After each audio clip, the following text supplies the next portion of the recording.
नमस्कार बच्चों। अब हम मीराबाई का जो दूसरा पद आपके पाठ में दिया गया है उसकी व्याख्या करेंगे। और एक बार आप ध्यान रखेंगे कि क्योंकि आपका पाठ्यक्रम ब है तो आपको व्याख्या लिखनी नहीं है, आपको केवल समझाने के लिए ये व्याख्या बताई जा रही है। क्योंकि आपको यदि इसका स्पष्टीकरण आता है तो आप उसको कैसे करेंगे, या आपको आशय स्पष्ट कर दिया जाता है तो उसको आप कैसे लिखेंगे। देखिए, ध्यान से सुनिएगा।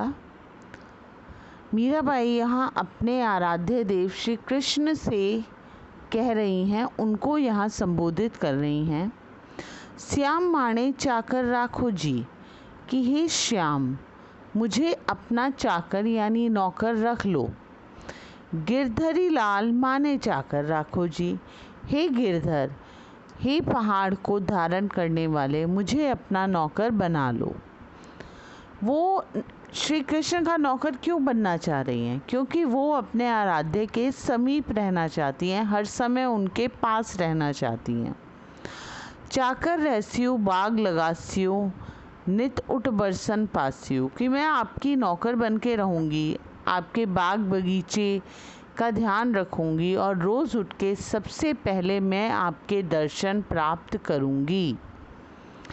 वृंदावनरी कुंज गली में गोविंद लीला ग्यास्यु, जो वृंदावन की कुंज गली है उसमें मैं गोविंद की लीला का बखान करूंगी। चाकरी में दर्शन पास्यु सुमरन पास्यु खर्ची, कि नौकरी के अंदर जो मुझे वेतन देना है उसमें मुझे सिर्फ आपके दर्शन ही करने हैं और वही जो है मेरा खर्चा होगा और वही मुझे मेरे दिल को खुशी देगा। भाव भक्ति जागरी पास्यु तीनों बातों सरसी, कि आपकी भाव और भक्ति करते समय ही मुझे सारी ज़मीन और जायदाद मिल जाएगी और यही मेरे लिए सब कुछ है। मोर मुकुट पीताम्बर सोहे गल गल बैजंती माला, अब यहाँ पे वो अपने ईश्वर के रूप का, सौंदर्य का गुणगान कर रही हैं। वो कह रही हैं कि हे कृष्ण, आप तो मोर मुकुट को धारण करने वाले हैं। पीताम्बर यानी पीला अंबर, अर्थात पीले वस्त्रों को आपने ओढ़ रखा है और आपके गले में बैजंती की माला है। बैजंती ना छोटे छोटे मोती होते हैं जिनकी माला बनाई जाती है।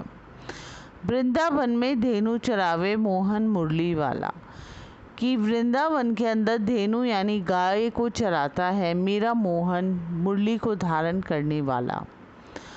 ऊंचा ऊंचा महल बनाओ बीच बीच राखूं बारी, कि मैं ऊंचे ऊंचे महल बनाऊंगी और बीच बीच में बारी यानी झरोके अर्थात खिड़की रखूंगी। क्या करेंगी मीराबाई खिड़की रख के? वो उन झरोकों से, उन खिड़कियों से कृष्ण के दर्शन को प्राप्त करना चाह रही हैं। सावरी आशा दर्शन पास्यु पहर कुसुम्बी साड़ी, कि मैं कुसुम यानी फूलों की साड़ी पहनकर अपने सावरिया के दर्शन प्राप्त करूंगी। आधी रात प्रभु दर्शन दीजिए जमुना जीते तीरा, कि हे ईश्वर, आपके दर्शन के लिए मैं कहीं भी जा सकती हूँ। यदि आप मुझे आधी रात को दर्शन देंगे तो मैं यमुना के तीर यानी तट पर आपका इंतज़ार करूँगी। मीरा ला प्रभु गिरधर नागर हिवड़ो गणा अधीरा, कि हे ईश्वर, आप तो मेरे ही गिरधरी हैं और मेरे हिवड़ो यानी हृदय में घनी यानी बहुत ज़्यादा अधीरता है कि मैं रुक ही नहीं पा रही हूँ, मुझे सिर्फ आपके दर्शन ही प्यारे हैं।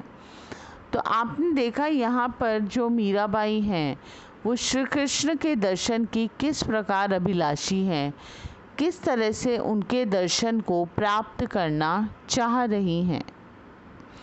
यहाँ भी हम जब विशेष देखेंगे तो राजस्थानी, ब्रज भाषा, गुजराती भाषा का मिला जुला वर्णन है। क्योंकि मैंने आपको पहले भी स्पष्ट किया था कि क्योंकि मीराबाई राजस्थान की रहने वाली हैं तो इसलिए उनकी भाषा राजस्थानी है, परंतु श्री कृष्ण के दर्शन के लिए उन्होंने अलग अलग जगहों की यात्रा की। वो गुजरात गई, ब्रज गई, तो इसलिए उनकी भाषा में बाकी शब्द भी मिलते हैं। यहाँ पर भी मीराबाई की हृदय से जो श्री कृष्ण के प्रति प्रेम है, उनकी जो भक्ति है, वो यहाँ दिखाई देती है। आशा है आपको ये व्याख्या समझ में आई होगी। धन्यवाद।